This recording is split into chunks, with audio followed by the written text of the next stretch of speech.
أشهد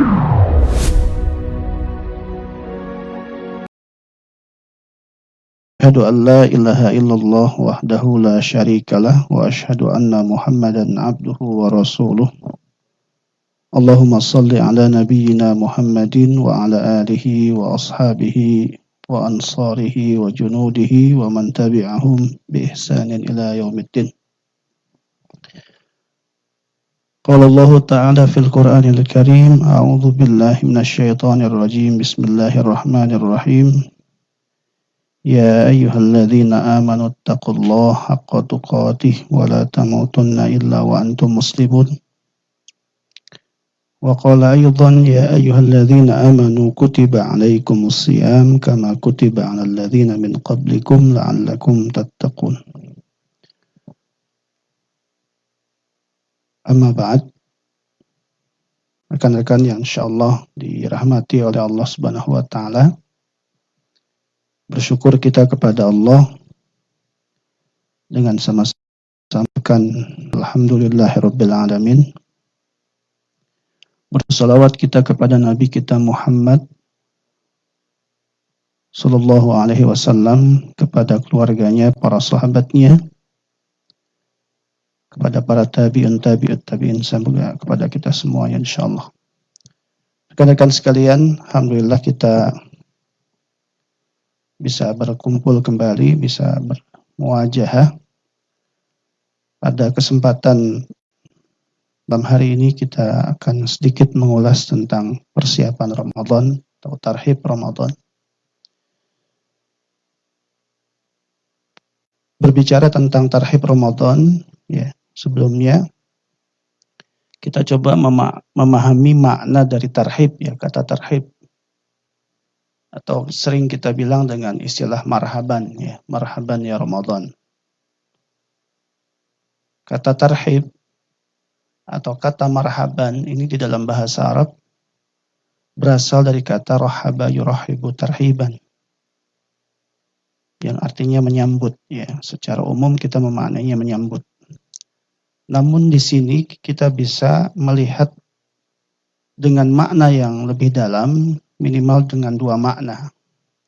Yang pertama adalah kata rahaba yurahibu tarhiban di dalam surat At-Taubah itu disebutkan dengan makna ittasa'al makan, ya, atau si'atus sadri juga bisa kita maknai seperti itu. Kata rahubat atau kata marhaban atau kata rahaba yurahibu di dalam surat At-Taubah itu dimaknainya dengan kata wasi'ah, luas, ya. Maka yang pertama maknanya itu adalah orang yang menyambut Ramadan, orang yang mempersiapkan diri untuk menerima Ramadan atau menerima datangnya Ramadan itu, ya, sifatnya adalah dia punya sifat keluasan atau luasnya dadanya atau lapang dadanya menerima datangnya Ramadan. Yang pertama, ya, maknanya itu ittasa'a atau wasi'ah, luas. Nah, harus ada keluasan, harus ada kelapangan dada. Ya. Apa maknanya? Maknanya adalah bahwa orang yang lapang dada itu dengan datangnya Ramadan, maka dia bisa menerima hadirnya Ramadan dengan segala sukacitanya. Misalkan, sukanya misalkan Allah Subhanahu wa taala menjanjikan pahala yang berlipat. Ya. Kalau di hari biasa misalkan kita membaca Al-Qur'an 1:10 misalkan, ya, satu ayat itu 10 kebaikan. Ya. Itu di hari biasa. Maka di bulan Ramadan sesungguhnya Allah melipat gandakan sesuka Allah. Apa dasarnya? Dasarnya adalah kata Allah dalam hadis qudsinya, ya, kullu amal ibni Adam lahu. Setiap amalan anak Adam itu buatnya. Salatnya, sedekahnya, hajinya, itu untuk dia. Tapi kalau untuk puasa itu kata Allah dalam hadis qudsi, itu untukku. Fa innahu li. Puasa itu untukku. wa ana ajzi bihi. Dan aku akan memberikan pahala kepada mereka yang berpuasa. Terserah Allah. Ya, berapa banyak pahalanya terserah Allah. Ya, maka sungguh sangat tidak bisa bersuka-suka orang yang di dalam Ramadan, atau tidak bisa bergembira orang yang di dalam Ramadan, tapi ketika di dalam Ramadan dia tidak bisa ya memaksimalkan Ramadan itu. Karena hanya ada satu kali dalam satu tahun. Ya. Pahalanya berlipat. Ya, kesempatan untuk berbuat baik Allah mudahkan. Sering kita dengar satu hadis yang berbunyi, ya, ketika di bulan Ramadan maka setan ya diikat oleh Allah Subhanahu wa taala. Maknanya bukan berarti tidak berfungsi setan itu. Karena setan itu adalah ya, itu bisa ada pada diri kita sendiri. Ya. Bukan dari luar, tapi bisa berada pada diri kita sendiri. Maka kecenderungan kita untuk melakukan dosa itu adalah bagian dari sifat setan. Setan itu artinya syata. Ya, syata yasyitu, syaitanan. Artinya adalah orang atau kecenderungan untuk tergelincir. Sifat setan makanya menggelincir orang atau menggoda orang untuk jauh dari Allah Subhanahu wa taala. Makanya kita dalam surat An-Nas misalkan sering membaca qul a'udzu birabbin nas.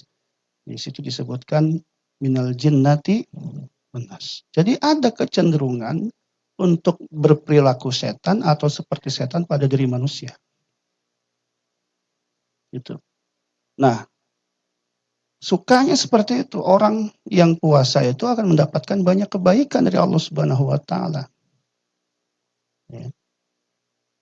Maka apapun kebaikan yang dilakukan untuk orang yang berpuasa, ya bahkan ya saat dia berdoa saja, itu doanya bisa qabul. Ya. Langsung diterima oleh Allah Subhanahu wa taala. Dalam hadis disebutkan da'watus shaim ya, da'watun la turaddu, thalathun da'watuhum la turaddu. Ada 3 orang yang doanya tidak tertolak oleh Allah Subhanahu wa taala, salah satunya adalah da'watus shaim. Doa orang yang berpuasa. Ya. Jadi doanya saja luar biasa. Allah berikan pengabulan bagi mereka. Ibadahnya menjadi ibadah yang paling dicinta oleh Allah Subhanahu wa taala karena Allah langsung mengatakan itu puasa itu untukku. Dan aku akan memberikan pahala bagi mereka yang berpuasa dengan baik sesuka aku wa ana ajzi bihi. Maka kebaikan apapun yang dilakukan di bulan Ramadan itu pahalanya berlipat-lipat, hadirin rahimakumullah. Makanya jangan kita sia-siakan. Ya. Bolehlah di bulan lain kita malas gitu, tapi di bulan Ramadan jangan malas, rugi. Semalas-malasnya kita di bulan Ramadan, ya, semalas-malasnya kita di bulan Ramadan itu adalah misalkan, ya, kalau di bulan biasa, ya kita baca Qur'annya hanya 1-2 ayat, di bulan Ramadan jangan. Kalau di bulan biasa kita malas bangun atau kita melakukan salat qiyamul lail, di bulan Ramadan jangan. Di bulan biasa kita berat untuk salat malam, 1 rakaat saja kayaknya beratnya luar biasa. Tapi di bulan Ramadan jangan. Bisa sebelum tidur kita puasa, salat tarawihnya. Kalau memang belum pulang kerja. Dicicil dulu misalkan berapa rakaat, nanti sisanya sebelum sahur berapa rakaat. Bisa. Ya. Kita paksakan itu untuk mendapatkan kebaikan-kebaikan di bulan Ramadan itu. Itu yang disebut dengan sifat lapang dada dengan menerimanya Ramadan. Ada salamatus sadar, ada si'atus sadar. Ya, ada kelapangan dada kita menerima perintah ini. Ya. Karena sifat orang yang beriman itu adalah sami'na. Udah, nggak usah banyak protes. Gitu. Oh, mau puasa sekarang berat musimnya, misalkan gitu ya. Padahal musim nanti puasa enak sekali, musim dingin kita. Tidak perlu mengeluh, wah berat kerjanya, puasa sekarang. Akhirnya cari kesempatan untuk berbuka misalkan. Kita memang bisa mengkodok puasa kita di bulan yang lain misalkan. Karena kita batal di bulan Ramadan. Tapi kesempatan pahala yang kita dapatkan berbeda di bulan yang lain dengan bulan Ramadan. Itu. Jadi paksakan itu. ya, se, ya sekuat kita ya untuk bisa melakukan ibadah ini. Ya itu sukanya. Ya mungkin cita enggak enaknya mungkin ya badan ya lemas. Nanti kita akan bicara tentang apa yang harus kita persiapkan biar kita ketika Ramadan ya benar-benar siap. Ya. Ini yang pertama itu makna tarhib sekali lagi adalah kelapangan dada atau kelapangan tempat dan kelapangan-kelapangan yang lainnya. Karena makna rahuba atau tarhib tadi secara bahasa itu artinya adalah lapang. Ya, sama halnya ketika seorang yang menghadapi segala problematika kehidupan, maka sifat kelapangan dada dia menerima segala apapun persoalan yang dihadapinya adalah nerimo, udah itu aja. Ya, dikasih teh terima gitu kan. Ya, tinggal diminum panas apa enggak ini kan gitu. Ya. Lapang dada kita menerima apapun. Itu sifat orang yang ya menerima sesuatu yang datang dari Allah Subhanahu wa taala. Ya, makanya kita sering bilang marhaban. Jadi ketika kita menerima saudara kita datang ke rumah kita pun ya, bilang marhaban itu bukan pintunya dikunci. Marhaban, pintunya dikunci. Itu namanya bukan marhaban. Namanya marhaban itu dilapangkan jalan masuknya. Dibuka pintunya. Kalau perlu makanan yang tadinya tidak ada jadi ada gara-gara tamu datang. Itu dilapangkan semuanya gitu. Itu namanya kita gembira dengan datangnya. Dengan datangnya saudara kita, dengan datangnya Ramadan. Ya, dan seterusnya. Jangan marhaban tapi ngedumel gitu. Wah, 30 hari ini. Senin Kamis aja enggak saya. 30 lagi. Udah lah, enggak bakal puasa saya. Alamat dah. Enggak usah tanya saya puasa enggak, kagak dia bilang. Berat. Nah, itu enggak sifat lapang dada enggak ada menerima apapun yang datang dari Allah. Kalau lapang dada mau 30 hari kata Allah puasanya ataupun lebih 40 hari kata Allah ya, ada syariatnya seperti itu dilakukan. Orang 1 tahun, 20 tahun, 15 tahun jauh dari istri aja kuat kok. Sekedar puasa hanya 1 bulan kita nggak kuat. Wongnya teko. Kita harus terima itu yang pertama. Yang kedua adalah, hadirin rahimakumullah, sifat daripada ataupun makna daripada kata tarhib itu adalah as-surur. Senang. Ini harus digenapkan, bukan cuma melapangkan dada kita, menerima apapun yang Allah Subhanahu wa taala perintahkan, bahkan sifat yang kedua itu atau makna yang kedua itu istiqbal bisurur. Senang. Sifat orang beriman itu begitu, senang. Makanya Nabi ketika bicara sholat bilangnya, ya, wahai Bilal, rehatkan, refreshingkan aku dengan sholat. Jadi kalau ada orang sholat nggak jadi refresh, ini masalah ini sholatnya. Habis puasa jadi semakin nggak baik, wah ini kita ada yang salah dalam puasa kita. Saat menerima atau melakukan ibadah tersebut harus punya sifat bahagia. Itulah agama. Agama itu membahagiakan. Ibadah itu harusnya membahagiakan kita.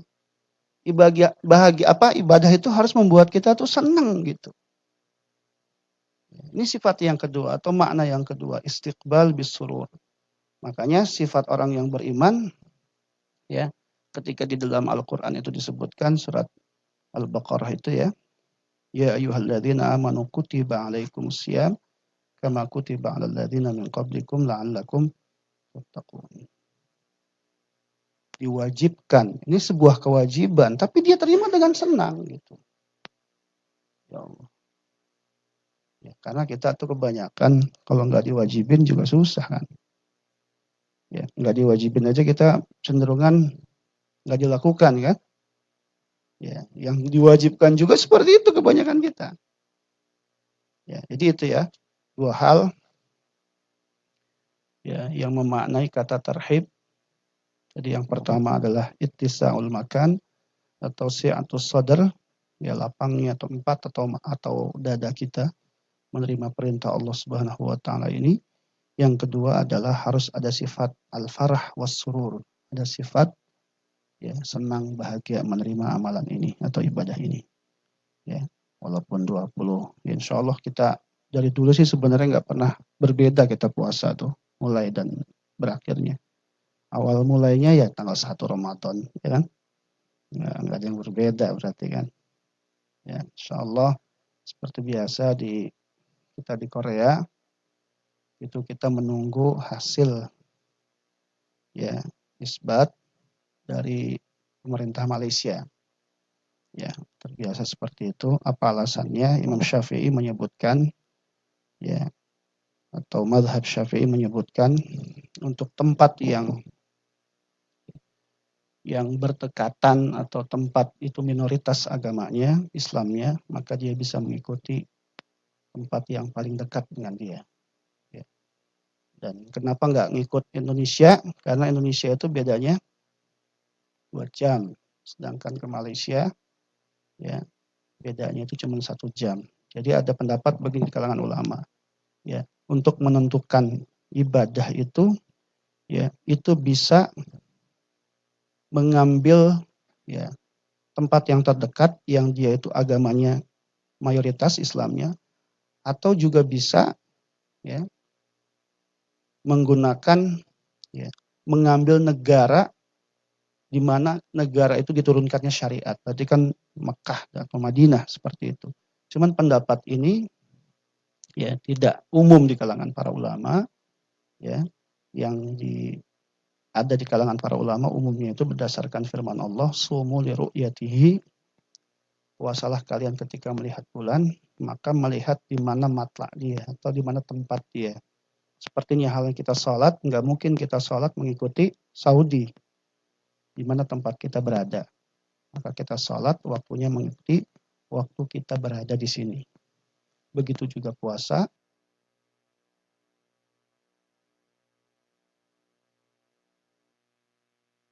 Struktur yang sangat kuat untuk menentukan waktu sholat atau waktu puasa. Tapi karena belum memiliki itu semuanya, ya akhirnya mereka mengikuti tempat atau negara yang paling dekat yaitu Malaysia. Di mana Malaysia itu mayoritas Muslim. Itu ya. Kan sekalian ada 4 minimal persiapan ya untuk mempersiapkan Ramadan ini, minimal 4 lah ya. Yang pertama adalah persiapan rohiyah, i'dad rohi, persiapan rohani. Dimulai dari apa? Dimulai dari hati kita. Ya. Maka siapkan hati kita, ya. Bersih hati kita, niatnya karena Allah Subhanahu wa taala. Ya, kalau ada dosa kita minta ampun sama Allah Subhanahu wa taala. Biar nanti ketika melakukan amal-amalan di bulan Ramadan itu sangat ringan. Karena hatinya bersih. Tidak akan pernah berkumpul antara kebaikan dan keburukan. Itu nggak pernah akan berkumpul. Kebaikan hanya akan berkumpul dengan kebaikan. Orang bisa datang ke masjid itu nggak mudah. Perjuangannya sangat susah. Karena ada niat baik dalam hatinya, tergerakkanlah kakinya sampai ke masjid. Ya. Niat baik itu yang kemudian memudahkan langkahnya. Sama ketika Ramadan datang, kalau kita tidak punya niat baik, hati kita nggak bersih, nggak akan pernah berkumpul. Hati kotor nggak akan pernah mudah mengamalkan membaca Al-Quran. Susah itu. Ya, kita sudah bikin plan misalkan, 1 bulan ini saya mau hatam 1 kali misalkan. Tapi kita nggak berupaya membersihkan hati kita di bulan ini, atau Sya'ban mendekati Ramadan ini, kita bersihkan, ada dosa kita minta ampun sama Allah. Punya dosa sama orang tua misalkan, kita minta ampun sama orang tua. Atau minta maaf kepada orang tua, kepada saudara kita, sekitar kita memperbaiki diri dalam muamalah kita misalkan. Dalam rangka apa? Membersihkan jiwa kita, tazkiyatun nufus. Biar ketika nanti kita melakukan amalan-amalan apapun di bulan Ramadan yang kita nggak terbiasa melakukannya itu di bulan-bulan yang lain, itu menjadi mudah. Ya, gampang, lisan itu gampang untuk baca Quran. Karena nggak bisa tadi berkumpul kebaikan dengan keburukan. Kata Imam Syafi'i atau kata ulama yang lain, terutama Utsman bin Affan, sebutkan Lau safatil qulub lama syabi'a minal Qur'an. Orang itu kalau hatinya bersih dia nggak akan pernah puas baca Quran. Berarti dia nggak merasa cukup dengan 1 juz. Dia nggak akan pernah merasa cukup dengan 2 juz. Dia minta lagi 3 juz. Bahkan minta 30 juz. Bahkan hatam 1 kali, 2 kali. Utsman bin Affan 1 malam bisa hatam 2 kali. 1 hari bisa hatam 2 kali. Berarti selama Ramadan hatam berapa kali beliau? 60 kali. Karena bersih hatinya. Maka yang pertama persiapkan oleh kita dalam rangka menyambut Ramadan ini bersihnya hati kita, bersihnya rohani kita. Itu yang pertama. Yang kedua persiapannya adalah ya, sebenarnya kita sudah agak telat, tapi tidak ada salahnya gitu ya. Ibarat orang mau berjalan yang cukup panjang butuh bekal yang begitu banyak. Ibarat orang mau naik mobil yang jaraknya jauh, dia harus lihat bannya, dia harus lihat mesinnya, dia harus begitu kan? Banyak yang harus dipersiapkan. Nggak bisa tuh kita mau jalan perjalanan jauh, kita langsung saja jalan, tiba-tiba di jalan mogok mobilnya. Ya. Kita pemanasan dulu. Ya. Mulai buka Quran kita, baca Quran kita. Walaupun cuma berapa ayat baca, walaupun cuma 1 juz misalkan, ya sisa beberapa hari ini kita hanya punya sisa waktu berapa lama ini? Tanggal 11 di Indonesia sudah ada yang puasa. Ya, 11 Maret itu sudah ada yang puasa. Ya, kemungkinan di sini ya 11 atau 12. Ya, kemungkinan seperti itu. Ya, kita punya sisa waktu ini, bukalah Quran kita. Di rumah, ya. Gelar sudah kita. Duduklah, iktikaf, minta ampun sama Allah. Bersihkan hati kita. Ya. Lakukan sholat sunnah yang tadinya nggak pernah. Rawatiban, kita rawatiban misalkan qabliyah, ba'diyah. Subuhnya yang mohon maaf sering telat, jangan telat. Sisa waktu ini kita manfaatin. Maka persiapan yang kedua itu persiapan melakukan amal-amal kebaikan. Setelah hati kita bersih, ya kita bersihkan dari dosa, dari niat yang salah melakukan puasa ini. Yang kedua adalah persiapan amal-amal kebaikan. Kita mulai pemanasan gitu. Harusnya kalau kata para ulama, mulainya dari bulan Rajab,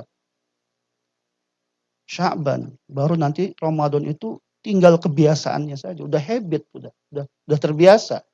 Di Ramadan itu kata para ulama, ya salafus saleh adalah kita itu sudah memanen.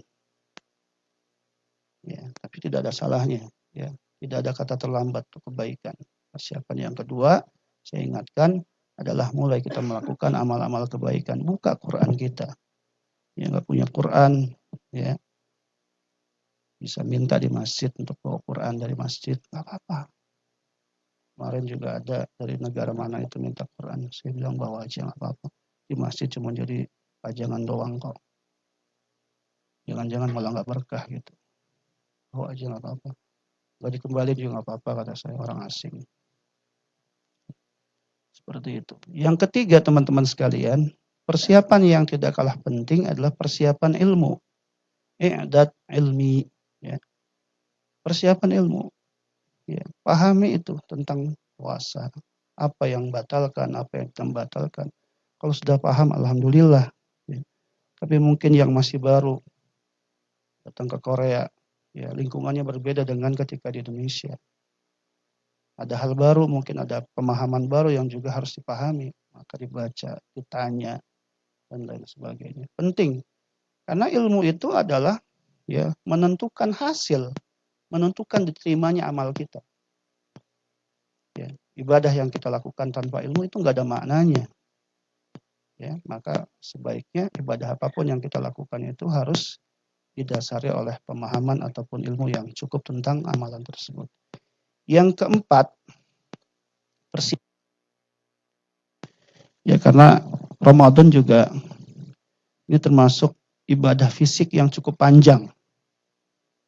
Ya kan? Mulai dari jam 4 katakan sahur sampai nanti waktu buka, panjang sekali waktunya. Ya, walaupun ibadah fisik yang terpanjang itu ya kalau tidak dihitung 30 hari, salah satunya adalah ibadah haji. Itu fisik semua. Tapi Ramadan sebenarnya nggak kalah fisiknya juga. Ya. Kalau ibadah haji lebih fisik. Tawaf 7 kali fisik. Ya. Sa'i fisik juga. Ya, kemudian kita ke Musdalifah, Nabi dulu jalan kaki misalkan. Kita sekarang sudah enak. Ya. Fisik, banyak fisik. Nah, kalau kita di puasa ini fisiknya lebih menahan laparnya saja. Cuman berbarengan dengan kerja panjenengan gitu. Sehingga persiapan fisiknya apa? Jaga kesehatan kita. Biar puasanya nanti bisa full. Ya, 30 hari. Jangan 31 lah, 32, 30 aja udah cukup lah. Ya. Puasa itu kata Rasulullah antara 29 sampai 30. Ya, tidak lebih dari itu. Jadi persiapan selanjutnya adalah persiapan fisik. Ini fisiknya harus kita jaga sebelum Ramadan. Yang tinggal menyisakan beberapa hari ini. Jangan sampai sakit. Yang sakit ya segera disehatkan. Jangan nanti ya terkendala ya batuknya, capeknya, belum nanti kerjanya. Lagi lapar kita bekerja itu kan butuh tenaga yang luar biasa. Ya. Jadi sebisa mungkin dijaga gitu ya. Kemudian terakhir juga yang tidak kalah pentingnya yang kelima persiapannya itu adalah persiapan harta. Ya. Puasa ini perlu disiapkan. Kadang-kadang kalau di Indonesia itu ya bekal untuk puasa 2 kali lipat buat sahur. Padahal sih logikanya nggak makan di siang hari, tapi ya ternyata persiapan keuangan jauh lebih besar gitu. Beli bukaannya banyak, ya kan? Sahurnya juga banyak. Kalau punya anak itu sahurnya sampai-sampai kalau kita sendirian mungkin pakai kurma juga cukup misalkan sebagai seorang bapak gitu ya. Atau pakai apalah gitu ya. Roti cukup gitu. Tapi kalau sama anak dikasih roti kagak mau sahur dia. Nantinya malah nggak mau puasa. Ya, nah kamu besok puasa, ya belajar. Kita udah ngomong begitu sama anak kita. Tapi pas dibangunin anak kita ngelihat sahurnya pakai apa? Sahurnya pakai apa ya? Itu ya pakai pisang. Tidur lagi dia. Enggak mau. Gitu. Nah, kita juga mungkin butuh protein yang cukup biar tenaga kita kuat ketika kita kerja gitu kan? Ya, kita siapin betul-betul, maka kita butuh harta. Jangan merasa apa? Ya, harta yang kita keluarkan itu enggak ada manfaat. Manfaatnya luar biasa. Setiap kebaikan yang kita keluarkan dalam bentuk harta, dalam bentuk apapun, tenaga, fisik dan lain sebagainya, untuk amal soleh itu Allah hitung semuanya sebagai sebuah kebaikan. Kalau puasanya bagus maksimal, terbaik pada bulan tahun ini, subhanallah, maka kita selalu berdoa kepada Allah. Semoga tahun ini adalah puasa terbaik yang bisa kita lakukan. Ya, karena kita nggak tahu, jangan-jangan kita dipanggil oleh Allah Subhanahu wa Ta'ala setelah itu. Kalau kita nggak memaksimalkan ibadah ini, ya maka sayang. Saya kira cukup itu ya yang bisa dapat saya sampaikan. Nanti penggalian ayat-ayat tentang puasa kita mulai dari ba'da subuh ya nanti pagi. Kalau tidak bisa selesai karena ayat-ayat puasa begitu banyak, bisa bersambung ya di bulan-bulan puasa setelahnya. Kita tadabbur ayat-ayat puasa. Mulai ayat yang pertama Al-Baqarah 183 sampai Al-Baqarah 186 tidak salah, sampai bicara tentang tentang konsep melihat bulannya bagaimana di dalam ayat Al-Qur'an ya. Bagaimana pemahaman tentang Syahrul Qur'an, bulan Al-Qur'an, memaknai tentang Lailatul Qadar dan lain sebagainya. Nanti kita bahas secara bertahap ya. Mulai nanti subuh insyaallah sampai nanti kalau memang tidak selesai kita selesaikan 1 bulan selama bulan Ramadan. Karena kemungkinan kajian di bulan Ramadan hanya sekali ya. Ya gitu Mas ya. Tidak ada malam minggu. Ada malam minggu enggak? Enggak ada ya, enggak mungkin kayaknya.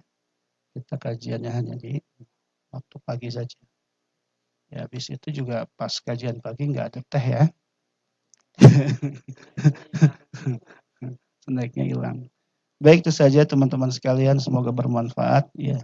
Karena kata orang Ya, yang paling penting itu sedikit tapi bisa dicerna dan kemudian bisa diamalkan. Ya, semoga bermanfaat buat kita semua.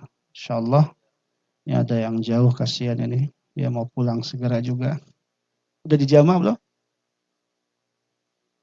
Oh, saya gampang ya. Itu dari Gimhe. Subhanallah, ketemu dengan saya, malah saya repotin. Saya titip buku 100. Semoga dimudahin ya. Insyaallah. Berkah. Ya. Terima kasih. Al'afu minkum. Wallahu muwaffiq ila aqwamit thariq. Assalamualaikum warahmatullahi wabarakatuh. Waalaikumsalam warahmatullahi wabarakatuh. Alhamdulillahirabbil alamin. Untuk berikutnya monggo silakan yang ingin bertanya terkait Ramadan ataupun lainnya silakan. Monggo bisa tunjuk tangan pakai mic biar penonton di rumah juga dengar. Silakan, ada atau belum?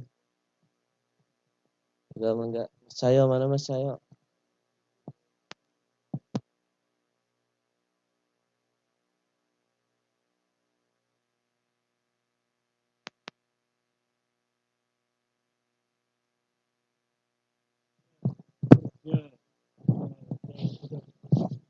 Assalamualaikum warahmatullahi wabarakatuh. Alhamdulillahirabbil alamin. Mau tanya sedikit Pak Ustaz tentang bulan Ramadan. Bulan Ramadan. Ramadan. Insyaallah puasa 30 hari nggih.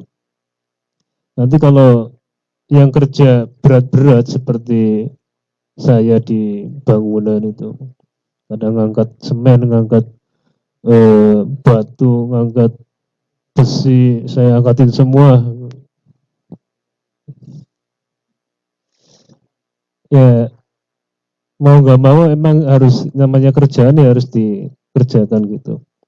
Kalau seandainya nanti umpamanya ada yang nggak kuat terus minta keringanan, dia batal bila diganti nanti bulan selain bulan Ramadan, apakah boleh gitu Pak Ustaz? Apakah harus kalau nggak kuat harus terus dipertahankan sampai titik darah penghabisan gitu? Begitu saja pertanyaan saya. Wassalamualaikum warahmatullahi wabarakatuh.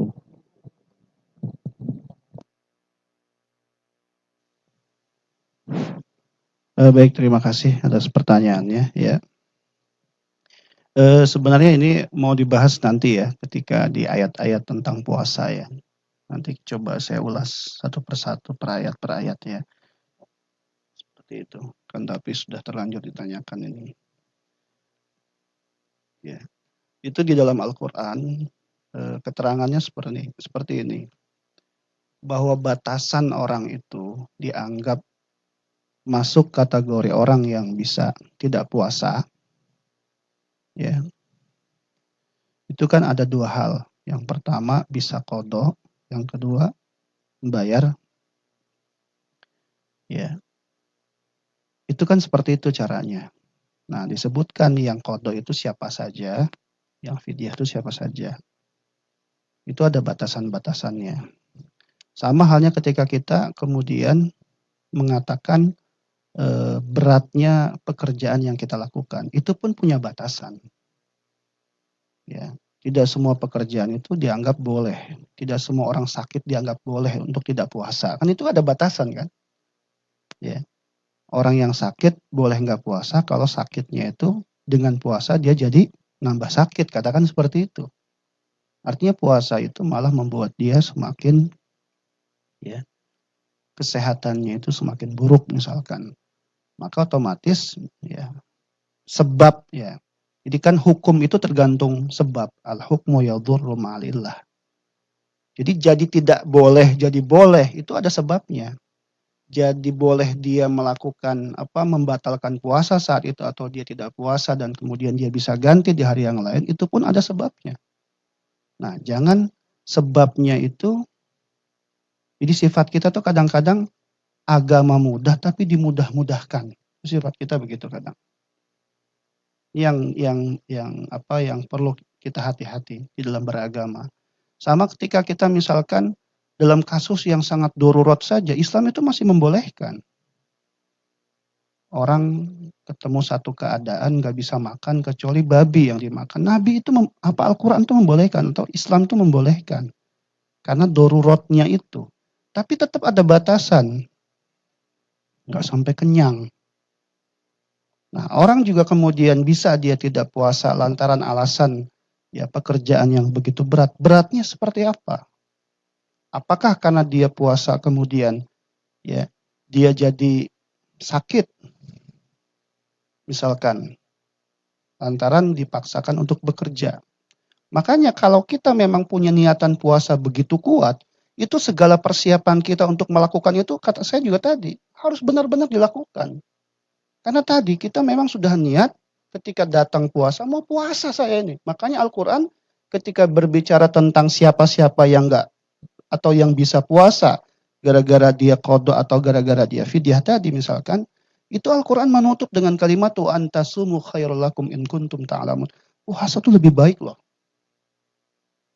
Kalau kamu tahu, in kuntum ta'lamun. Makanya tadi saya bilang di awal, tidak ada satu bulan yang luar biasa kecuali Ramadan ini. Ya. Bahkan kerja kita saja itu nyari nafkah itu jadi pahala yang luar biasa, teman-teman. Itu pahala yang luar biasa itu. Ya, berapa banyak orang yang diuntungkan dengan kerja panjenengan itu? Anak, istri, ya, harta jadi rizki buat anak, jadi rizki buat keluarga. Belum lagi misalkan ya istrinya nggak cuma satu misalkan. Ya, ada janda-janda yang dinafkahi misalkan. Yatim-yatim yang dinafkahi misalkan. Begitu banyak. Ya. Jadi begini, sampai Nabi itu ketika bicara bulan Sya'ban, ini saya mau mengatakan prinsipnya ya, tidak mengatakan boleh atau enggak boleh, tapi jenengan harus paham betul gitu. Nabi ketika berbicara Sya'ban, ya, bulan Sya'ban itu, ketika Aisyah ditanya bagaimana Sya'ban dihadapi oleh Rasulullah SAW, Aisyah kan menjawab, Nabi itu tidak pernah sebanyak puasanya selain di bulan Sya'ban, selain Ramadan. Kenapa? Karena kata Rasulullah, melalui Aisyah itu, ya, Aisyah ya, hadisnya dari Aisyah menjawab pertanyaan para sahabat. Kata Rasulullah itu begini kepada Aisyah, saat kita puasa banyak kebaikan yang Allah berikan. Jadi ketika kita nggak puasa, walaupun di bulan Ramadan, kita minta itu berbeda saat kita puasa, gitu loh.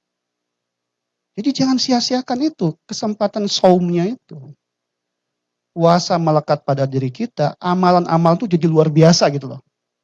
Baca Qur'annya jadi luar biasa, sholatnya jadi luar biasa pahalanya. Ya sedekahnya jadi luar biasa pahalanya. Ya jadi kalau ditanya batasannya orang bisa berbuka, itu kalau kerjanya memang beratnya luar biasa. Gara-gara puasa dia jadi ya semakin tidak bekerja misalkan. Ya tidak mampu bekerja. Kalau dia nggak mampu bekerja kan juga berefek lebih banyak. Dia nggak puasa, itu dampaknya hanya untuk dirinya, itu Islam tuh. Tapi ketika dia nggak bekerja, dampaknya negatifnya buat yang lain. Bisa dipahami nggak Kak? Maksud saya. Orang nggak puasa itu hanya untuk diri. Orang lain kan nggak mendapat dampak. Tapi ketika dia nggak mencari nafkah, dia sebagai suami, dampaknya kepada siapa? Anak, istri. Itu kemudian Islam membolehkan kalau memang ternyata pekerjaannya berat. Tapi kalau nggak berat jangan. Gitu. Paksakan puasa. Wa antasumu khairul lakum in kuntum ta'lam.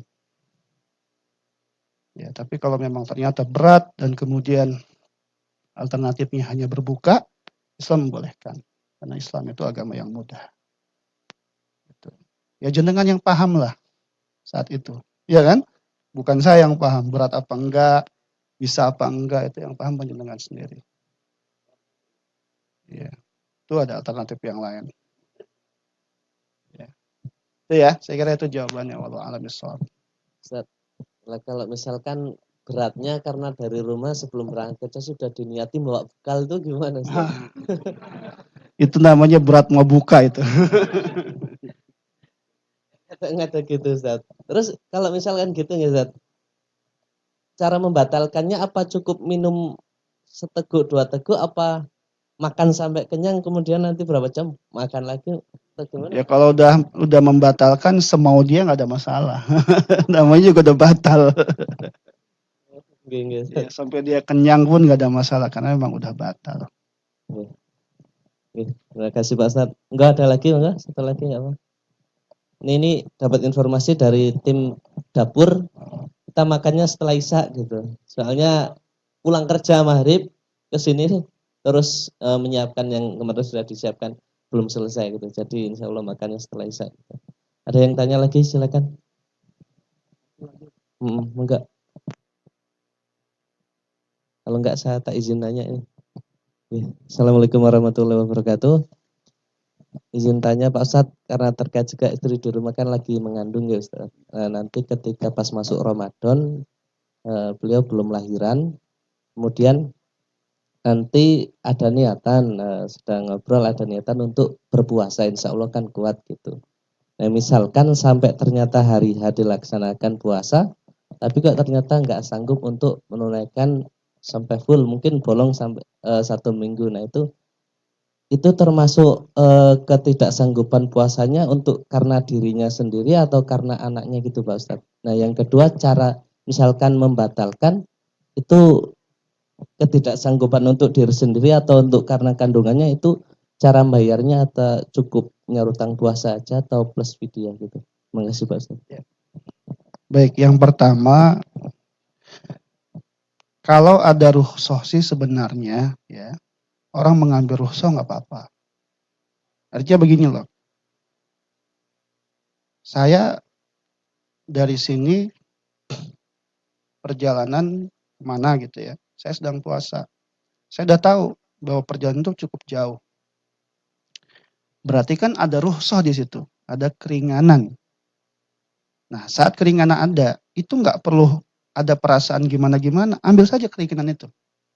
Prinsipnya begitu.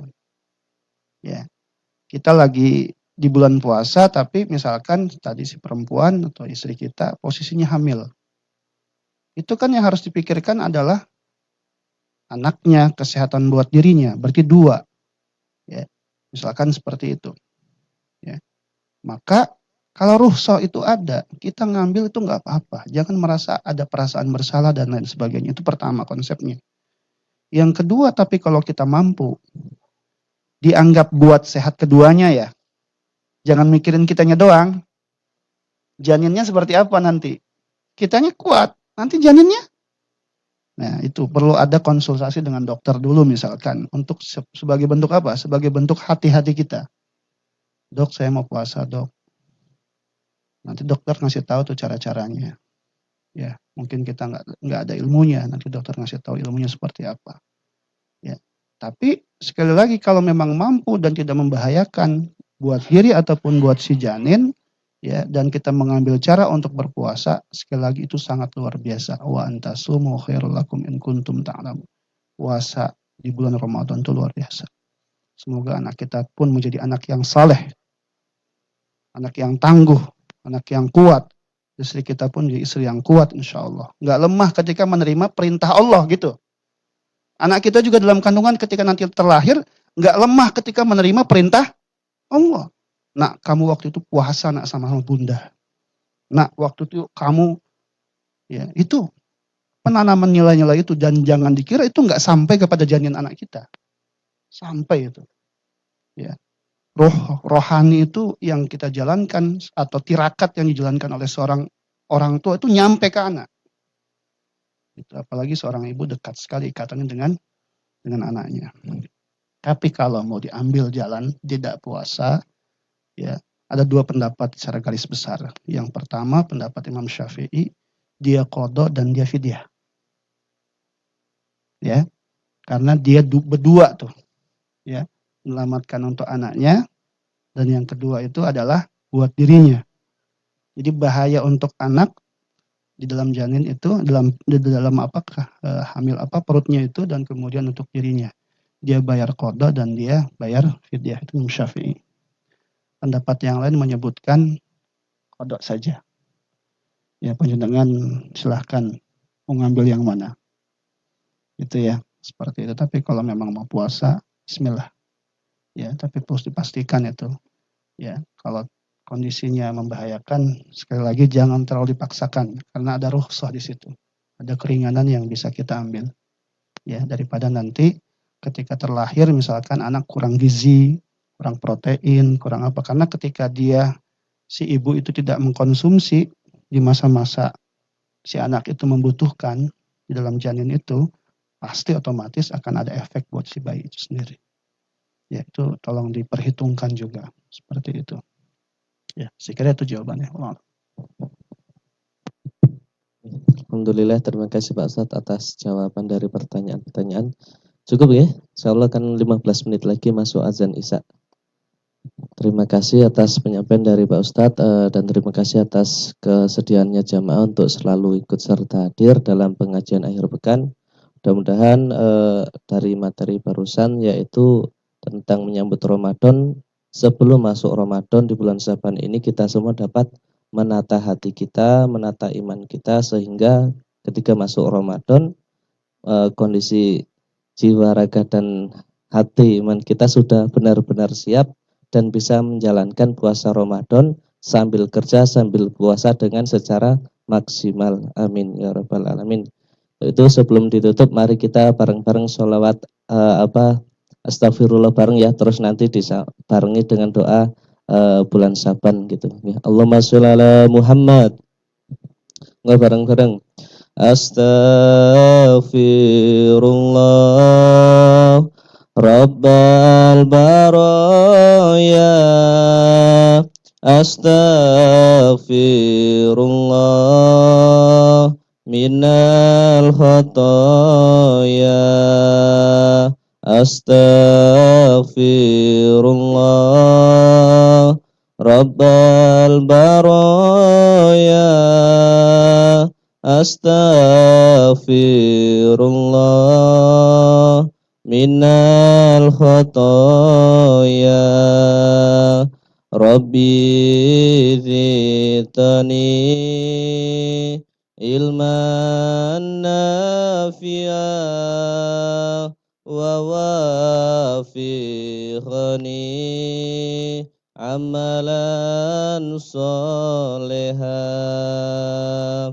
Ya Rasulullah, salamun alaik. Ya Rafi'a syani wa daraji atfatayajid lamin ya uhailal judi wal karami. Ya uhailal judi wal karami. Astaghfirullah Rabbal baraya. Astaghfirullah minal khataya. Amin ya Allah. Amin ya Allah. Amin ya Allah. Ya Rabbal Alamin. Allahumma sholli ala Muhammad. Ini itu aja cukup ya, supaya bisa siap-siap. Mohon maaf apabila ada kekeliruan. Terima kasih atas kesempatan waktunya. Saya tutup dengan, mari kita tutup dengan membaca lafal hamdalah. Alhamdulillahirabbil alamin. Akhiru kalam wabillahi taufiq wal hidayah. Wassalamualaikum warahmatullahi wabarakatuh. Ini yang beli buah tadi udah datang belum ya?